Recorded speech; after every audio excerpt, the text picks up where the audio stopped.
Hi అండి. నమస్తే. Welcome to Manasa Rani channel.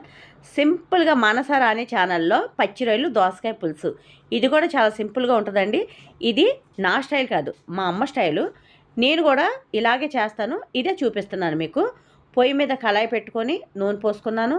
ఒక 3 పెద్ద ఉల్లిపాయలు వేసుకున్నాను ముక్కలు చేసి. దాంట్లో ఒక 5, 6 పచ్చిమిర్చి అంతేనండి. అవి కొంచెం పచ్చి వాసన పోయిన తర్వాత పసుపు, ఉప్పు వేసి ఉడకబెట్టుకున్న రొయ్యలు వేసుకున్నాను. కొంచెం కరివేపాకు వేసుకున్నాను. కరివేపాకు వేయడం వల్ల చాలా బాగుంటుంది కూర. ఉప్పు, పసుపు అంతేనండి. ఇలాగా మగ్గిపోవాలి. నూనె అంతా కూడా పైకి వచ్చేవాలి.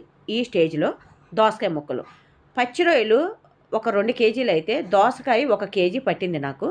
ఇవి వేసి చక్కగా మగ్గిపోనివ్వండి. చూడండి, దోసకాయ ముక్క కరెక్ట్గా మగ్గింది నాకు. దీంట్లో ఇప్పుడు రుచికి సరిపోయేంత కారం వేసుకోవాలి.